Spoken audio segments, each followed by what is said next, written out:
Praise Jabus. They're ready.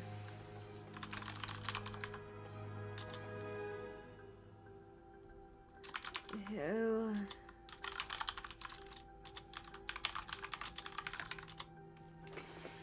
Alright, so we're finally about ready to go. I mean, we've been in the lobby forever. They're just getting Stork's peripherals set up, I guess? I don't know. Or deconstructing the trio cast? I have no idea. Not our fault. That's what I'm going with. So, yes, Stork did 2-0 patience. That is impressive. Damn it, GuMiho's not here. No, he's here. Okay, let's go. Alright, let's do this. So yeah, it is impressive. Stork had, it keeps on having these kind of impressive results, and everyone's like, oh, is he back? Is he in form? And then he'll just, like, not keep continuing to play in online leagues or whatever, or he'll just, you know, quickly fall after that. So, not necessarily a really consistent guy. But we'll see how he does versus GuMiho. A Terran, maybe PvP is just his best matchup or something like that. Which I would say actually is not. Because last week I think we cast Stork, it was against another Protoss, and it just wasn't that convincing. It was like a up-and-coming Protoss, you know, and he's having trouble against that, so... I don't know, it's day to day. Stork seems to be good, or you know, not good. Just nicest way I can put that. But he's done casting, he's back in the player seats. He's facing this guy in the upper left. I mean, can't, go away, cat. He is the blue Terran, GuMiho. In the bottom right has the red Protoss. He's Stork. As it has been, well, a few minutes since you've heard my voice, and a few minutes beyond that, and by minutes I mean like an hour and a half, I want to once again remind you all that this is mostly funded by the Olimoleague. So they have partnered with Twitch Korea, and that's awesome and whatnot, but the goal right now is to have you guys continue, you know, investing in the Olimoleague. Actually, it's a weekly donation, basically, but also ideally using the perks that you can get. So there's like a replay perk, there's a TV casting your games perk, there's I think the coaching perks and whatnot. Some pretty cool stuff that you can actually get reward-wise, as well as just the general good feeling that you're supporting the Korean scene and whatnot. But also that we have an additional goal, kind of, that like whatever you put in, you know, the Koreans, the partnership with Twitch Korea makes sure that that will stay like that. So we actually did get to a new goal recently, and that's really, really awesome. But we want to keep on increasing it forward and forward so we get bigger names. And we've actually been getting some bigger names looking promising. So for instance, the brackets have been getting bigger, which is really nice. We have a lot of those rookies coming back, like Natural and whatnot. We had Cyan, the Chinese Protoss player, sign up this time. Of course, Neeb's been signing up a lot more recently as well. But last night, or this morning in Korea, we actually had a couple of the really big names, like SKT and Jin players sign up and then not check in. So, hey, maybe one day they'll actually check in and play. We've had a couple of amazing Olimoleagues, or like REUPLOAD and stuff like that, but they're too rare. And with every GSL, SSL, Pro League, with all that done, you would really hope that they'd be choosing to play in the Olimoleague in their... Well, I don't even say it's time off, but whatever they're doing now. If they're not practicing for Kespa Cup, they should be playing here, is all I'm saying. But GuMiho is a regular. We know he's really good. He actually got to the round of 4 or the round of 8 in GSL, I forget. He got really far, basically, and that was really impressive. While continuing to still play in the Olimoleagues every now and then, too. Same as Byun, but of course Byun had the, I guess, more epic story overall. GuMiho's a really good player. Well, Stork, as I said, had his good and bad days, and apparently this day is a good day. I still would not give him the win over GuMiho. I really am expecting a GuMiho versus Neeb grand finals.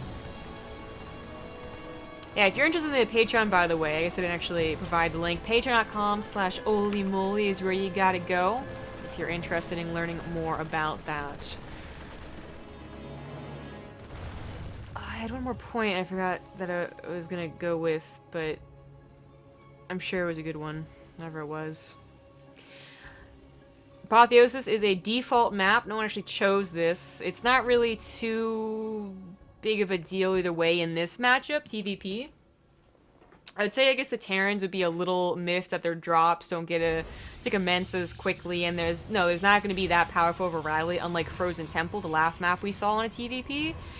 But, you know, same can be said kind of for the Protoss. You know, they're going to have a Warp Prism or a Proxy Gateway to actually get units across the map and aggressive, which is what Neeb did in the last series on this map in the first game to catch Alive off guard, but Stork not going for that. Actually going for an Oracle. Is there any defenses? No, there is not, because it wasn't scouted. It actually did not get far enough. Where is it? Back there. There we go. Now the Reaper sees it, but it's a little late, so the SCV is not being pulled. He's like, wait a second. Where's that Oracle? Oh, there it is. So 6 SCVs is actually pretty damn decent, and only the shields get taken off of that Oracle, so A+ on that, I would say. It's unusual for the Stargate like this not to be scouted, too, because, you know, unless it's proxy, the Reaper usually has a decent enough time getting the scouts. It might miss what's coming out of the Stargates, depending on timing, but usually it does see it. So that was a little weird. Fairly quick forge here. It's gonna be able to get +1 and Resident Glaives, though. Not exactly timed out together, but pretty close. But GuMiho, or Umiho, the G is silent, it's going for a double drop. This does have stim. It's pretty damn quick, really. He went for 2 barracks right up to that starport, so it kind of middle of the road. A lot of decent production, decent tech, and decent upgrades as well with a +1 already on the way. He pounces on top of the army. He could actually get the Warp Prism and just keep that out of his mind, but doesn't go for it, goes for the army. Not quite enough to win here, but is certainly doing devastating amounts of damage, killing so much of Stork's army. The overcharge is worn off. The militia corps still has a lot left over, but like, what could it do? There's no pylons around here. It should have gone to overcharge this one, but against what was 5 stimmed Marines, it also could have died. So would that have been worth it? It's still questionable. Probes are now going down as Stork's Warping was a little late. I think he was trying to micro the Oracle. Ended up getting the SE built in the command center and 2 more. But I don't know if that was really worth losing the probes and the army here. GuMiho gets away with what he can, which isn't a lot. You know, saying that he took down a lot of army is true, but, you know, at the cost of his as well. Just that his 3rd is on the gold already. I guess it is still stalled out. Nicely done, but Stork a little bit later to his own. And that was scary. That was not the end of the world for Stork, but it also could have been done a lot better. Sentry could be sniped here. Not going to go for it. There's no blink, so he would have been able to probably escape, but not going to reach that far. Base still stalled out. This actually should be done by now. Pretty big deal. Pretty big deal. You just, I mean, is just not going to go for it? Does he not notice? Is he... Okay. So if he's scared that he might just get sniped again, that's even more reason to just get it done and over with so you can lift and leave. But I just don't think he's realized it yet. Oh, finally the CV comes over. I could actually be sniped again with the Warp Prism, I believe. That would be very annoying. But GuMiho finally gets on top of it. But now this means the Nexus is faster for Stork. Again, the armies were traded out, so Stork's arm supply not so bad. Upgrade's about to finish as well. Starting his blink now too. This game's not over for either player. 4 SCVs go down, maybe 1 or 2 more. 1 more. Warp Prism just barely gets out of there.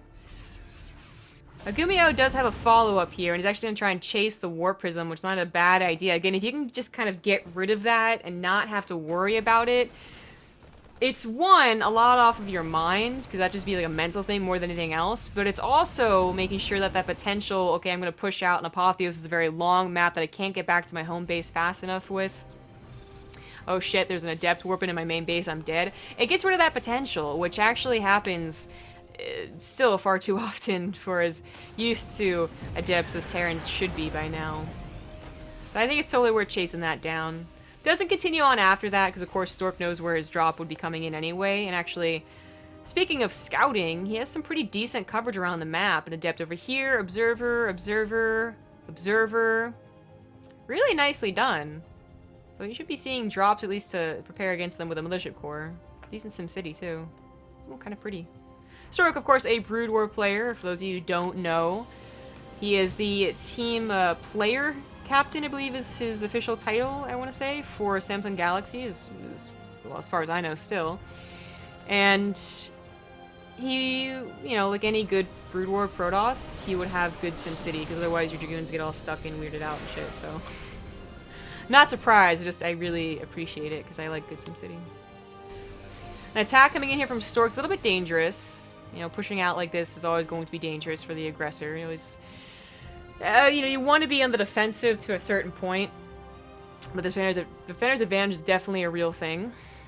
+2 would probably ideally finish before Stork took a fight, but if his Adepts can get on top of a large marine force, then that might be good enough for Stork to commit. 2-2 is way far off for GuMiho. He doesn't have any Liberators quite yet. A Viking, in fact, which might be able to help out versus the Warp Prism, but not super ideal to have when you see a Protoss army encroaching on your personal space. DTs are in here, but those are fake Archons. The Adepts shade on top of the Marines, but not really in like a totally convincing fashion. The Marines are still able to stutter back away from them, so still a nice concave for GuMiho. Again, those Archons are fake, and he just collapses on the rest of Stork's army. Stork had no reinforcements because he was dedicating all of his warp-ins to the main base, including another DT. 12 SCVs go down. Resident Glaze, oh, no, sorry. Resident Glaze is done. I was talking about the Shades. The Shades were not going to go ahead and go to that natural or third base. They could have tried, they might have been doing more damage, but he canceled them and just lost it to the reinforcements and the medevac drops. Nicely handled by GuMiho, and now Stork is in a bit of a pickle. Yeah, he killed 15 SCVs, giving him the lead here, but when you account for mules, it's not so bad. As long as you can produce, it's good enough, basically. I'd say that GuMiho now with that triple, almost, maybe he can get triple? It's getting there. Army supply.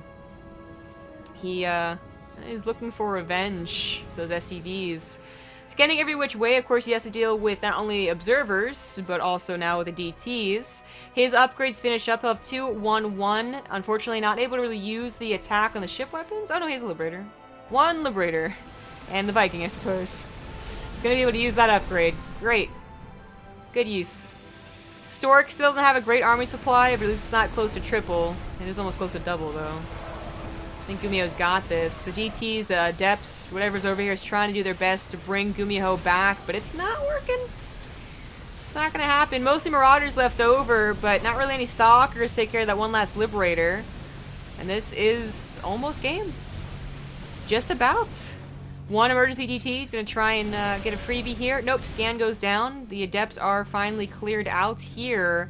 And while GuMiho is down to 21 workers, that's not, you know, it's not very good at all. He still has a much better army, and Stork just can't get enough to take this on.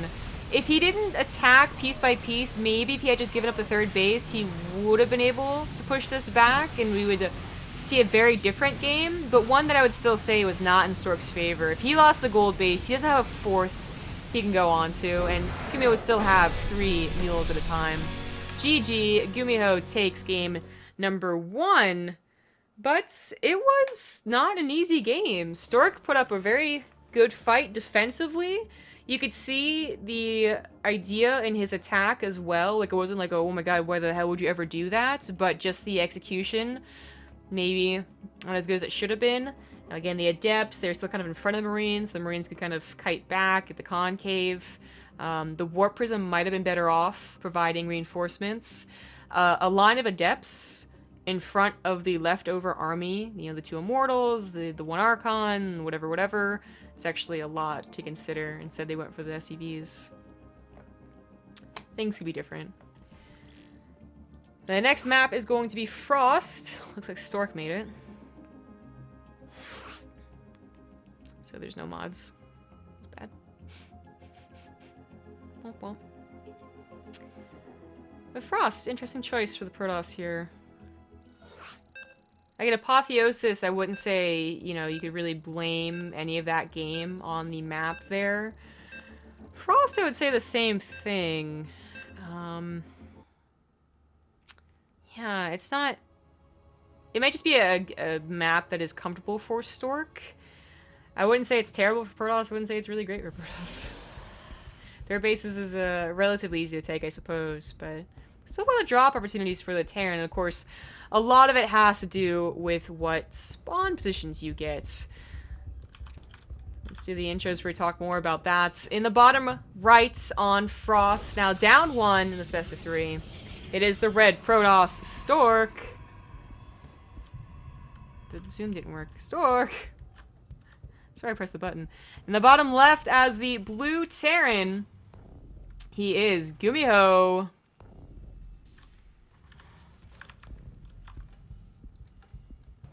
Oh boy. So yeah. Frost in TvZ, the spawn positions can be very important. Very, very important. In TvT, not so much. That's gonna make you basically decide which third you're gonna take, if you want to be sieged up by tanks or not. Versus Protoss, I would say this is just more of like, okay, where are we gonna drop each other? So in these positions, horizontal or vertical, it's very obvious where you're going to drop each other. So for, of course, these guys, it's right here and right here. One Widow Mine, one missile turret is usually going to cover you. If they do wrap around the entire base to get to your natural, that's just, you know, they could, for sure, but might never happen. GuMiho, I guess, could do the same thing here. I feel like Medevac's going to have an easier time getting from base to base. With that boost, ever so useful. But anyway, like I said, it might just be a map that is comfortable for Stork. The third base is not so far away. I think there was Apotheosis, though, especially to take the gold. It really was just his engagement, not the map. Because, at, you know, at the time of the engagement, he had a War Prism. He could have warped in instantaneously if that was his choice.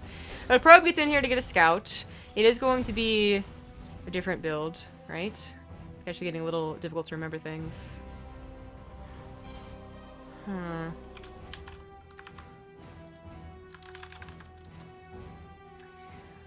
What did he do last game? Apotheosis. Oh yeah, he did the, that's right, the 2-1-1 basically. So he had a fairly quick sim and fairly quick medevacs. Here it looks like he's going to be going for a Widow Mine drop for the placement on his factory. Maybe Hellion first? Oh no, a tech lab. Interesting. The placement between the starport and the factory always looks so interesting. It's like, it's making me want to say, like, is he possibly going to go for a Banshee, even though it's not common at all? I mean, the other possibility could be a Cyclone for defensive purposes, which would take out a Stargate opener. Oracle would just be instant KO'd, and that's actually what's going to happen. Cyclone opener it is. That might just be because Stork opened up Stargate last game. Maybe he commonly opens up Stargate, and GuMiho knows this, but this can also be used on the offensive. You will get a free Adept or Stalker if it goes out in the middle of the map, if Stork's bold with his own units. But I think it's going to be looking more for the Starport, or Stargate opener. And that Oracle is on the way. The Reaper wants to get his scouts. Last game, I guess, let's not forget, the Oracle ended up killing 6 SCVs, which is not devastating, but was pretty damn useful for one Oracle that survived. Did that damage because it wasn't scouted. Same thing happens here, actually. In fact, GuMiho's Reaper dies, so there's no repeat scouts. What's funny, though, is that the medevac might scout it. Oh, maybe not. Cyclone's at the front here, so the Oracle goes straight to the main base. It will once again get about 6 SCVs. Medevac won't scout it. Oracle won't scout the medevac. But the medevac, does it have the same potential as the Oracle? I don't know. I don't know. There's no Widow Mine in here. He went for the Cyclone. And then he follows up with a tank, too. Interesting. Pretty safe, I would say, behind everything, but yeah, necessary safe. There's the Oracle. It does pop its, whatever actually it's called. What is it called? Pulsar Beam! There we go. That sounds futuristic. The Cyclone will definitely take out the Oracle, so this is probably better for it to just try and get as many kills as possible. He also deflected the medevac drop, did really no damage. The Phoenix tries to take out the medevac. Not really possible with only 1.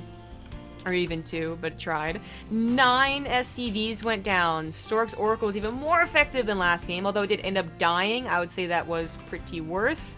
And the follow-up of the Phoenix against GuMiho's drop was just... was pretty perfect, basically. Thank you to XOS Prime for the 7-month resub. Love you guys. Keep up the good work. Thank you.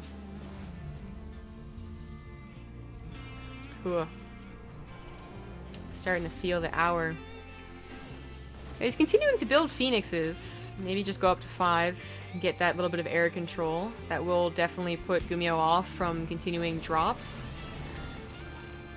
I really feel like GuMiho got the bitter end of this deal. Tank feels like it's not going to be useful. It can be picked up, picked off rather, and the medevac that could save it could also be picked off, so it's dangerous for GuMiho to try and push, which he might have been looking to do as a follow-up. If the Marine drop was alive and well and continuing to run around, he could have even paired it up with the main push, and this might have been surprising for Stork, but instead it's Stork who has a lot of control over the game. Phoenix is going to pick up a couple more SCVs. GuMiho not really had a good SCV count, only recently getting past that 30 points. Cyclone can't help up too much. Stam about halfway done. This is a lot of time for Stork to not even recover. He didn't take damage, but just macro whenever he wants. His Glaives has started. Forge. He's actually on the highest tech of units. Doesn't have, you know, really fast blink or something, but definitely has that economic lead. Transferring probes now. Everything looks really quite well set up for Stork. Now GuMiho goes from some pretty quick Liberators. In fact, only at 2 medevacs. So that's damn quick Liberators. We'll see if he continues to pump those out for a main push or just for harassments. Once again, the medevacs miss something kind of important. So the Warp Prism's going to go into the main base while the Phoenixes take care of that tank.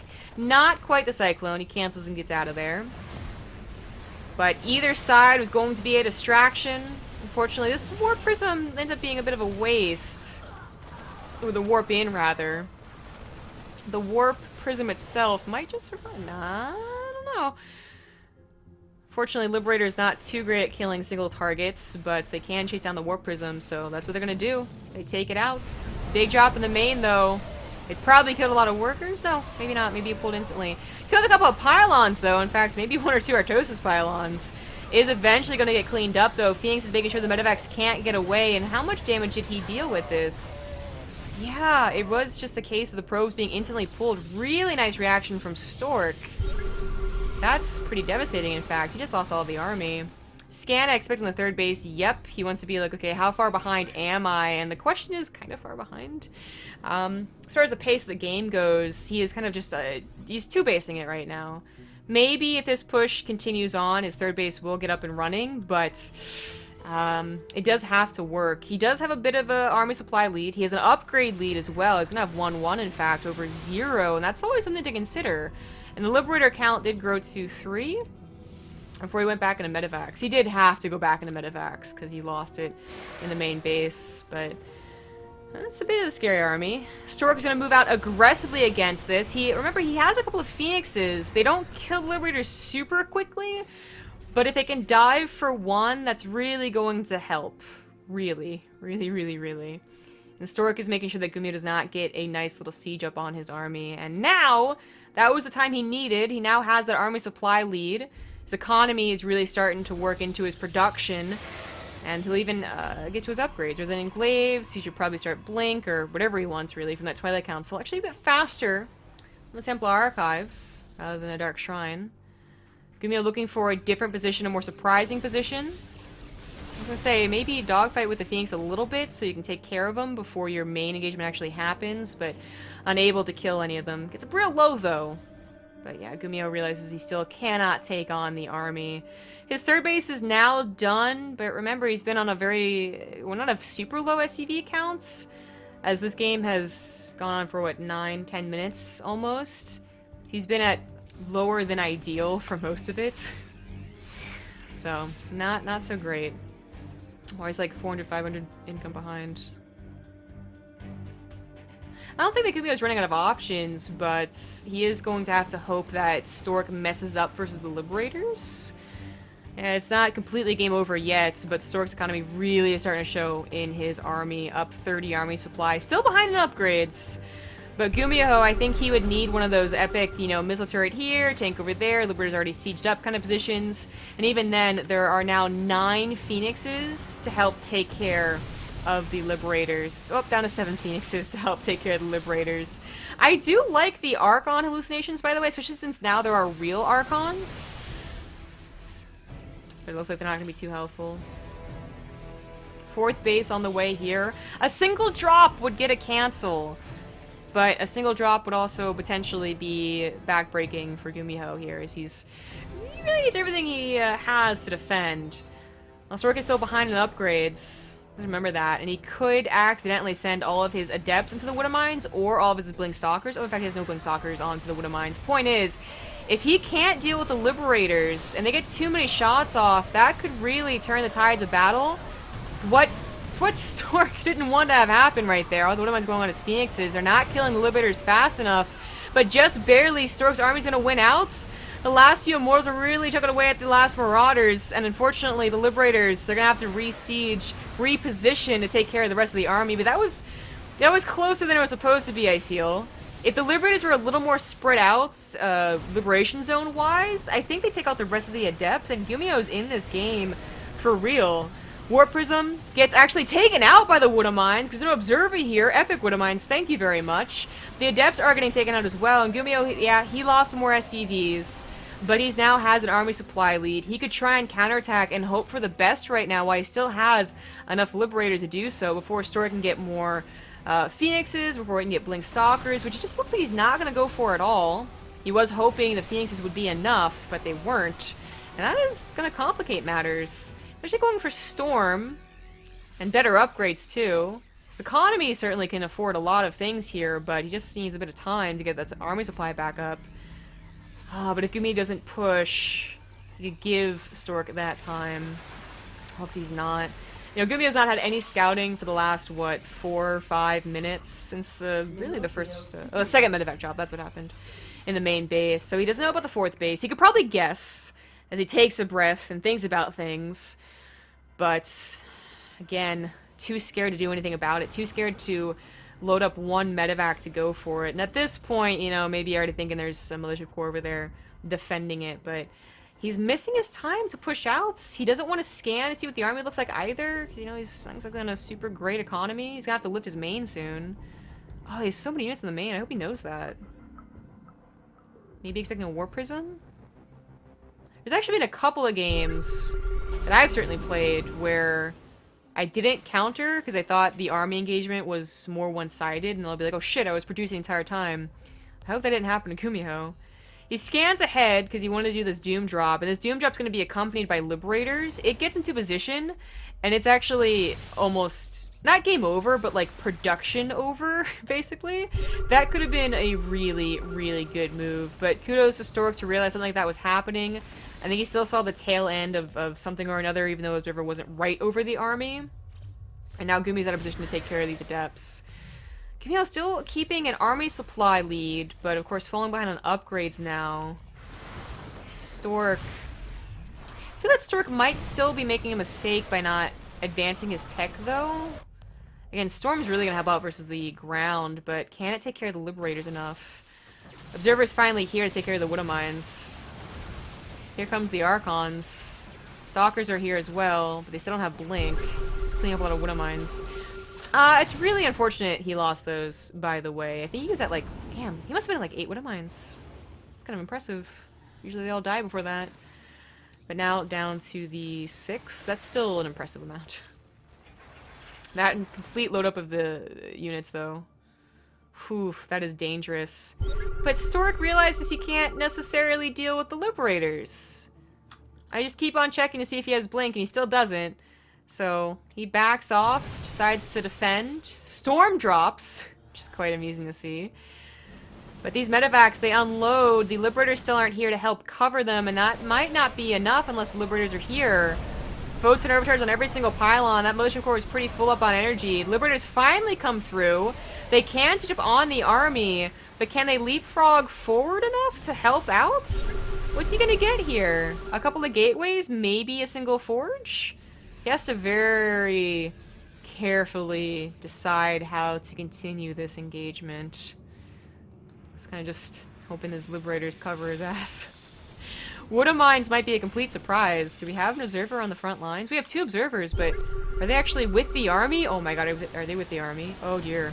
Storm jumps on the army now. The Wood Mines do pop off, but luckily Stork had a couple of units leading, so they took the brunt of it. Much of his army still left alive. Liberators are going down to non-blink stalkers. Unideal, and it looks like that was GuMiho's last push. Liberators were unable to do it. If the I could see, like, the Wood Mines, with how he placed them, without Stork noticing, could have gotten 6 amazing hits into the heart of the army. But because Stork was, like, you know, conga lining out of his base, it didn't really work out that way. And GuMiho was so close to making that army composition work. He could actually replace the Wood Mines, start killing the economy, but I think he just scanned the 4th and realized he couldn't contend with that.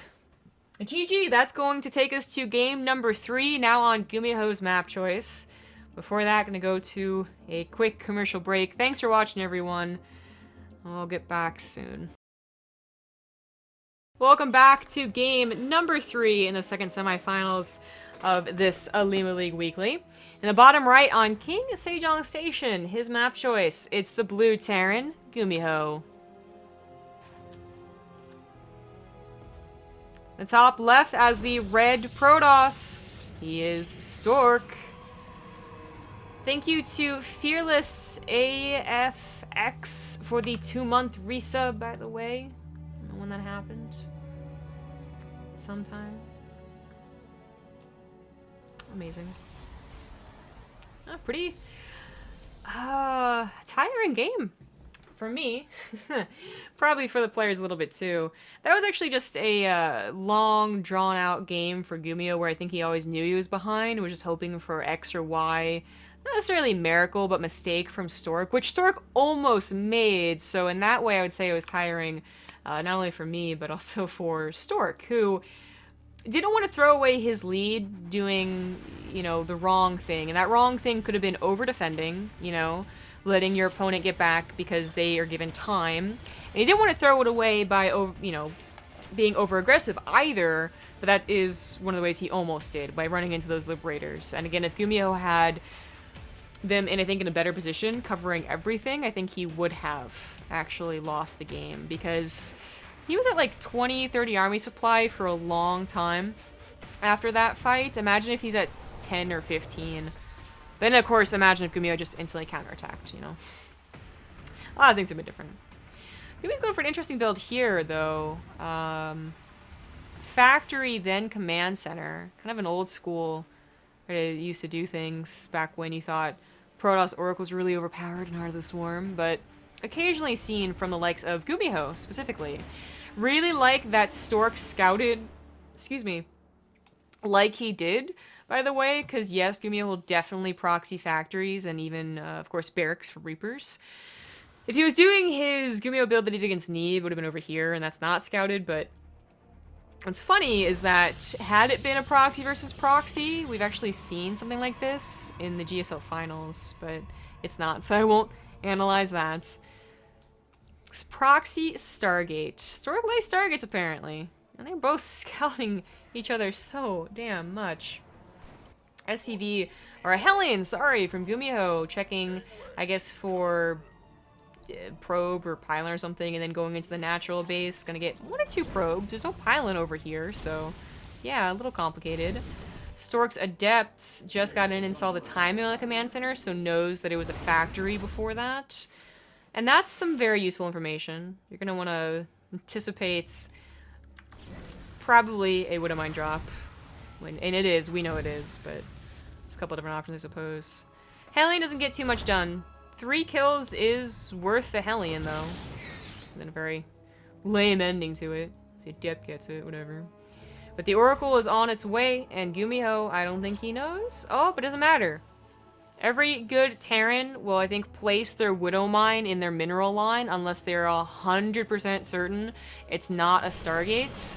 And that's just going to save his SCV's life, in this case his mule's life. Oh, it's actually in range too. Oh, like a centimeter off and it wouldn't have been.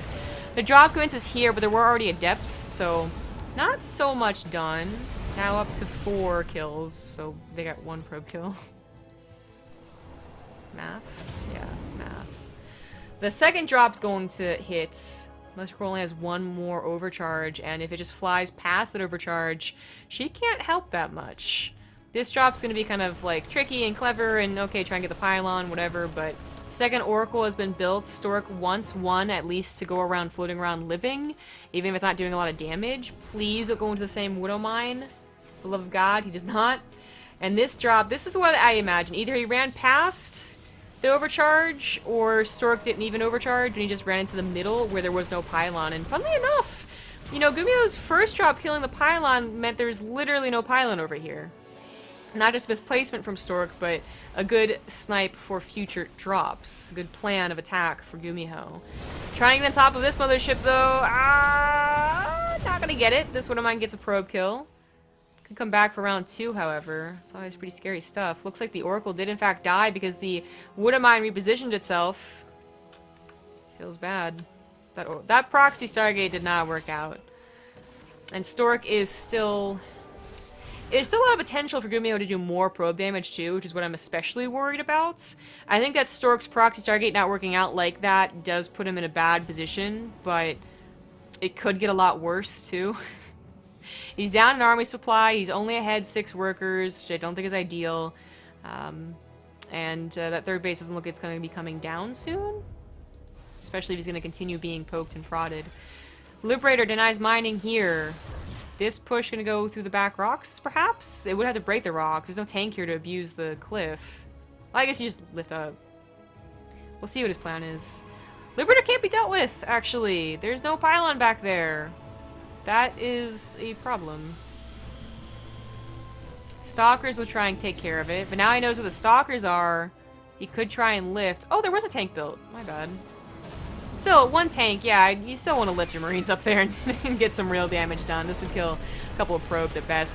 Mothership goes down, Liberator goes down, but it did its job, I would say. Denied mining for quite some time, brought the Stalkers back up. Slow Zealots warped in. Marines could take care of that. They do get kind of cornered, though. Focus firing on the medevacs of the Stalkers, too. Everything Stork needed to do right there happened. Could have gone a little bit better for GuMiho, but still it goes in his favor, and Stork does just tap out. GG! GuMiho takes the series. Damn it. That was a pretty quick game. Well, we might have another longer break for the finals, in which case I'll play an ad during the extended break. I actually don't feel very good at all right now, so I wouldn't mind one. But I also am pretty excited. I guessed the outcome. I did, in my mind, think 2-0, however, for GuMiho, so kudos to Stork for showcasing some good skill. And confirmed it is going to be a break of about 5 to 10 minutes. So when I get back, there's no we here. When I get back, it will be a GuMiho versus Neeb best of 5 finals for that grand prize. See ya in a bit.